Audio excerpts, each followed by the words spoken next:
If I was going to quit missions, this would be the reason why I did it. Welcome everybody to the stream. My name is Philip Dosa. I am a full-time missionary with Youth with a Mission with YWAM. And tonight I'm going to be talking about why I am tempted to quit, what I'm struggling with. And no, it's not money, though I think it does connect with money. And I'm struggling a little bit. I'm going to get into how and why. I'm wrestling out what God has called us to and my issues with it. My issues with how it's going, with how it looks, with how it feels. If you're a missionary, you might be able to relate to me. Glad that you guys are all here. I'm going live on YouTube every Wednesday night at 8:30 p.m. Central Standard Time. I felt like God challenged me to do that. So I'm here, whether you guys show up or not. But would love to have this be a dialogue, a conversation. So I'm going to be trying to monitor the stream. If you're watching, let me know. I see one viewer right now. Let me know where you're watching from. We're going to get into why I would quit missions here in a minute. And after this live stream, typically goes about 30 minutes, I'm going to be over on my Discord, and I'm excited to carry on the conversation there. So if you are not on my Discord already, you can find out in the description of this video how to get on there. And I'm excited to see what is happening over there. Spent some time last week listening with a viewer. Actually know someone that I know. And we spent some time listening to the Lord together. It was awesome. We're going to do that on the Discord every week after I'm live here on YouTube. I'm going to be on the Discord. We're going to practice how to hear God speak, practice hearing God together. I think hearing God is a really crucial part of walking with God. I believe every believer needs to be able to hear God, sense his leadership over their life. And I think we're supposed to do that in community. So that's what that Discord's for. I want to start hearing God together more, asking him what he wants to speak over us, asking him for direction. So if I was going to quit missions, why would I quit missions? In a word, it's doubt. It's doubting the vision that God's given me for missions or faith.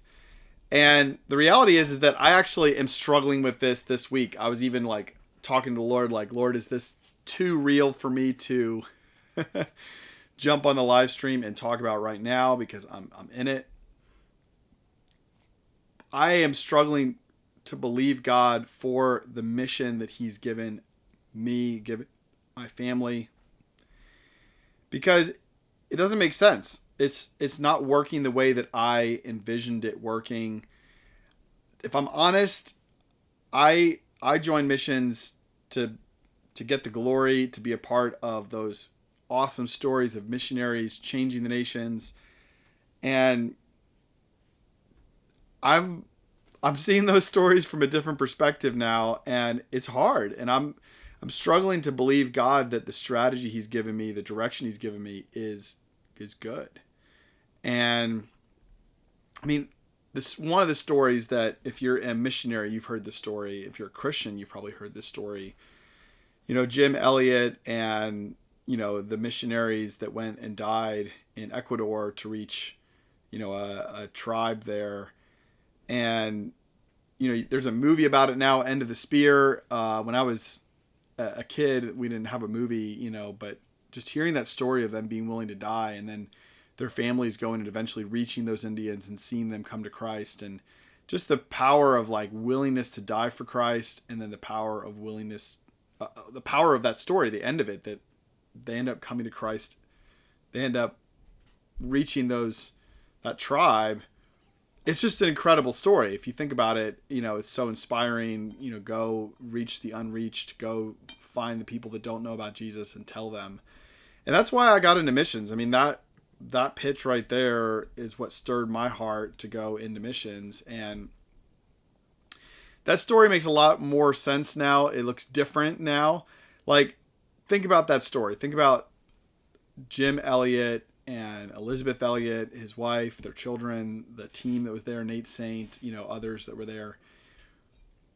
Think about what that story felt like when they were flying over this Indian tribe and sending out newsletters saying, this is the tribe we feel like the Lord's told us to focus on, and we've identified that they're there. At that point, there wasn't a whole lot to share. Like, there wasn't a whole lot of like, oh my gosh, this is working. This is amazing. And then, they make contact. They have some encouraging engagement with them. And it's like, oh, wow, God's going to do something. And then the newsletter that went out about Jim dying and the others dying, and what did that year feel like for their wives, their kids? What did the next year feel like? What did 5 years from then feel like? And eventually, I don't know the story super well, they went back. But even when they went back, they're now 20 years into the story, 30 years in the story. Maybe it's even a known story by now. It's certainly impressive, the idea of dying for Christ, but where's the fruit? Where's the people that have come to Christ? This story, it took a long time before we got to the point where there was a happy ending, where the tribe was reached. And not every story even ends that way. And that is missions. And it's great to tell the story of going to the nations and preaching the good news and people coming to Christ. And it's definitely the right story to tell. Nothing against that story. But in the end, that is the end of the story. That's the result of obedience, the result of years of work and service. And we've seen some fruit from what we've done, but it's a bit of a challenge to just keep going. We are currently underfunded. I say that sort of, God has provided generously for us. We've always had what we need. He's always provided every month what we need. We're tighter right now than we were when we launched. I say this not as a backhanded fundraiser. I say this to the missionaries that are out there that can relate and that understand that feeling of, I don't have a super great budget either. And I'm not interested, the need doesn't compel people to give. I'm not interested in using this as a fundraising technique. But it is a reality that you feel, and I've gone out and done some fundraising. I did some fundraising last fall. The reason I bring this up, when I went and did fundraising, I realized I no longer believe in our vision. I no longer believe in, I don't feel like I've got this story, because I feel like, I don't know if we've done what we said we were going to do. I don't know if we have accomplished what we thought we were going to accomplish. Actually, I know we haven't. And so what do I share now? When we went out, when we first did our fundraising, you share this grand vision of overseas missions, of, we had this, God called us to do media's missions with YWAM. So we have this vision of what it's going to look like, and we're going to do all these things. We're going to do a school. We're going to recruit. And the reality is, God told us to do YWAM. God told us to do media's missions. God told us to go to Norway. He told us to come to Kansas City. But we like to fill in the gaps with something that sounds cool.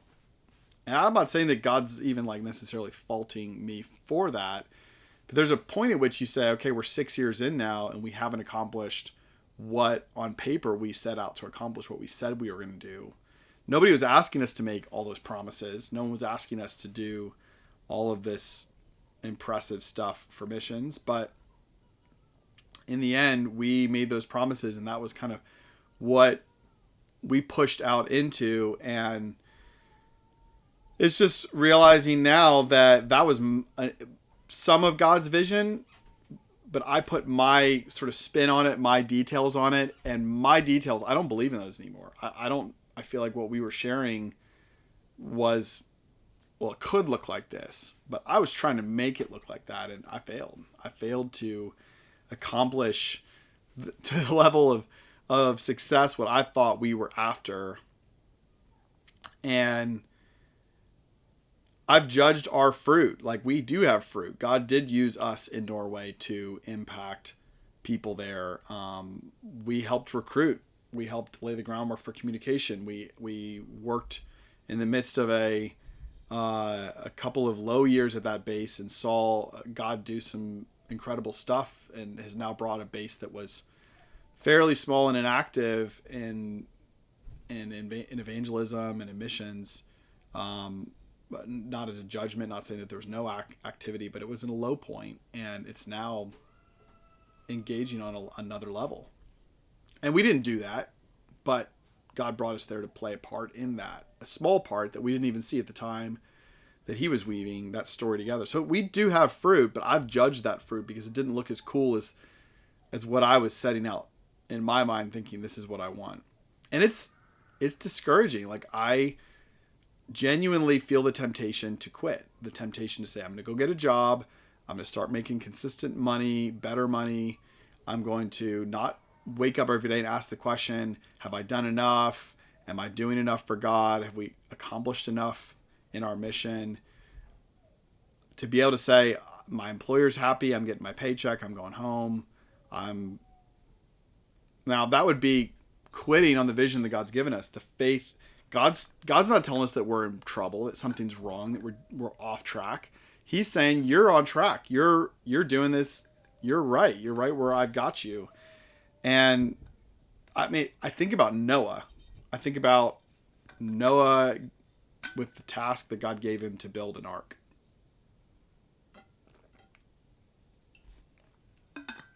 The reality is that Noah, when he first started building that ark, I bet he sucked at it. I mean, he had to cut down so many trees, and he had to dry those trees out. There was so much time that, I'm just imagining Noah building the first section of the boat. You know, what part did he start with, and how bad did it look? And did he scrap it and start over because it just didn't look right? I mean, God gave him details. This is what I want you to build. This is how I want you to build it. Did he say yes? 100%. Did it look great all the way through from the very beginning to the very end? I don't think so. I think there were moments where he was wanting to quit, where he was like, I'm not good at building boats, or I don't even understand what I'm doing here. You know, there were a lot of days, I'm sure, that he didn't understand. And I'm kind of willing to let go of my vision, but do I believe in God's? Am I willing to trust God? I do. I do believe God. I believe God's leading us. I believe God has us where he wants us. I believe he's doing a work in me. I'd rather him do a work through me. But I think he's doing a work in me that's necessary. And he's got a longer vision. He didn't look at Noah and say, you know, a week in, a month in, a year in, 5 years in. He saw the whole vision. He saw the whole picture. He saw the completed ark. He saw a pathway to salvation for Noah's family. And he was down for the process. He didn't give Noah a couple years to figure it out. He gave him a lifetime to build that boat. And I think we look at missions with a corporate perspective. Like, we want missions to be this thing where we put money into it and we get souls out of it, or we send a missionary and we reach, like, and that's the way we paint it, right? That's the story of Jim Elliot. Like, they went, they stayed committed, and eventually there was fruit. And maybe that's the story of my life. Like, maybe at the end of my life, I'll look back and say, there was fruit. Where I'm at right now, I don't see that fruit to the degree that I'm wanting, and I'm even judging myself. God was speaking to me this week out of the story of Samuel going to David, and, you know, man looks at the outward appearance, but the Lord looks at the heart. Like, God's looking at me, at you, at us, not from what it looks like from the outside, not from these metrics or these whatever. He's looking at the heart, and he's saying, is this person willing to say yes to me? Are you willing to say yes to me? And there's testing that goes in that process. Why did God ask Abraham to sacrifice his son? It's a test. And God does test us. But yeah, I mean, this does not look as cool. It doesn't feel as cool as initially. And this is not me complaining at all. This is not me feeling sorry for myself. I'm relaying an honest feeling that I'm struggling with. And in the end, I'm not quitting. I'm not giving up on this. I'm not giving up on God. I'm not going to get that job. I mean, if the Lord leads me away, then I will say yes. Obviously, I will follow him. My direction is his leading. And so I'm going to say yes to him no matter where that goes. But, and in no way am I condemning or speaking a word of judgment against those who are no longer missionaries. I don't know if you left following God or if you gave that as an excuse. I don't know. And I'm sure there's some that use that as an excuse and some that were actually following God. So that's between you and God.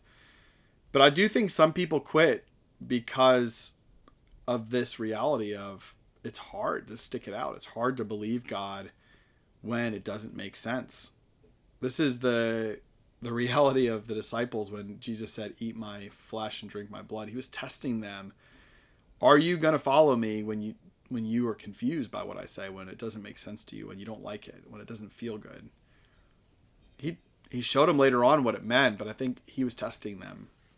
Are you really willing to follow me? Are you really saying yes to me? Or is it just to the miracles, or just to the fact that this feels good, seems good, looks good? I think God wants to use me. I think he wants to use you. But he's more interested in getting a heart right and positioning us even to succeed, not just in fruitfulness and missions, but in relationship with him and love with him. And that's going to require some testing. And I think it's a challenge, but I believe God. I'm going to keep following God. I'm going to keep saying yes to God. I'm going to keep doing what he tells me to do, struggling to do it, but doing it. Yeah, if he calls me away from missions, I'm going to say yes. I'm going to follow him. So that's my struggle. I think people do leave missions because of money, but I think that is probably because they've lost their vision. They've lost their faith in what God's called them to. And so the idea of going and asking people for more money is a challenge. How can I go ask people for more money on something that I'm struggling to believe in myself? I believe God's got this. I believe there's something good here. And I can even look at our story and say, here's fruit, or here's this. And I can give you examples that, whatever. I can play the faith side of this, and I have that faith side of this. But I also have that question, that thought in my head of, I hope this works. I hope God's doing something here. And I believe he is. And I believe the people that are partnering with us, they're partnering in faith. They're partnering and saying, we believe that God is doing something, and we're going to say yes with you in faith. And I believe God is going to reward that faith. Hebrews 11 talks about Abraham, Noah, by faith obeying God. And it says in verse 6, without faith it is impossible to please God. You can't please God unless you're saying, God, I believe you. I believe this thing you're telling me to do that I don't see it. I don't get it. I believe you anyway. That's what pleases God. You can't please him without it. You can't please God without this willingness to say, God, I see this differently, but I believe you. I'm willing to say yes to you. I'm willing to go with you on this. Abraham, it says he was called to a place that he would later receive as his inheritance, obeyed and went, even though he did not know where he was going. Sometimes we don't see it. By faith, he made his home in a promised land like a stranger in a foreign country. He lived in tents, as did Isaac and Jacob. He had a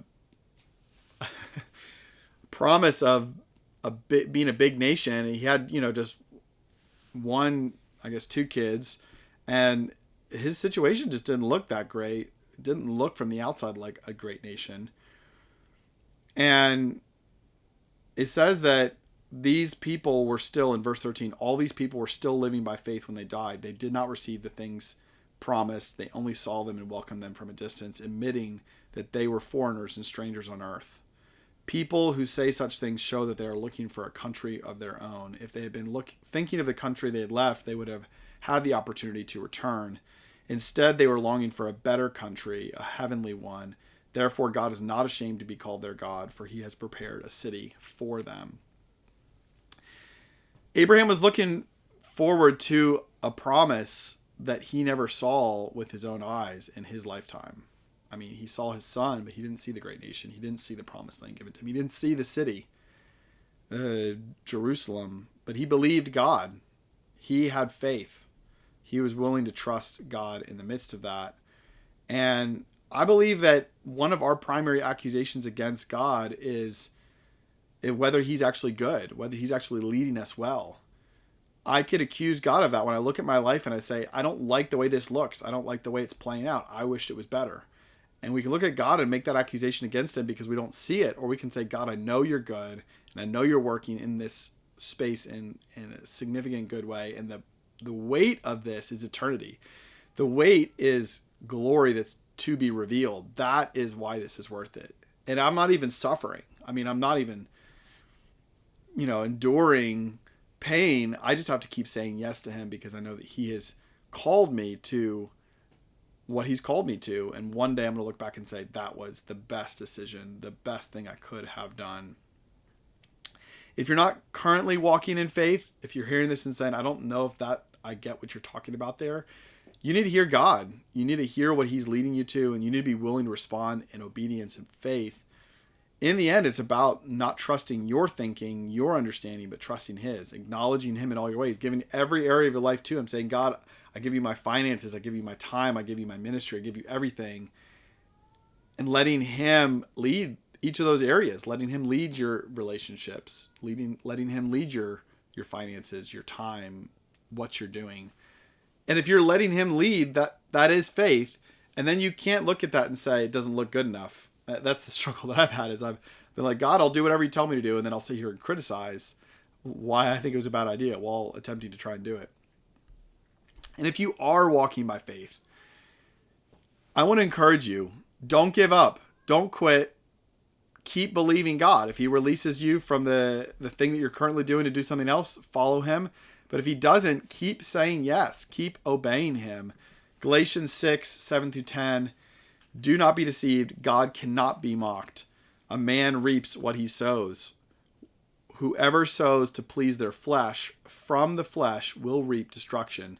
And that sowing to please the flesh, you can have a job. This isn't about missions. You could have a job out there in the world and be doing it in faith. Like you could be working, you could be in any setup, and it's in response to the Spirit, in response to God, in faith, and there's a reaping that will come from that. But you can also please the flesh. You can please your desire to feel secure, to feel like you've got money, to feel like you have significance, people like you, your position. It sounds good. If you sow to please the flesh, from the flesh, you will reap destruction. Whoever sows to please the Spirit, from the Spirit will reap eternal life. This is my encouragement if you're walking by faith. Let us not become weary in doing good. At the proper time, we will reap a harvest if we do not give up. Don't quit. Don't give up. Therefore, as we have opportunity, let us do good to all people, especially to those who belong to the family of believers. You will reap a harvest if you don't give up. Believe God. You might not see it. You might not think it looks that great right now, but believe God and say yes to him, and check out this video, and I'll see you guys over on the Discord. No, I'm thankful for the audience here, and I'm excited about what God's doing, and I would love to walk with you guys in this journey, learn how to hear God speak together. Let me know in the comments where you're watching from, what stuck out to you from this episode, and we'll see you guys next Wednesday.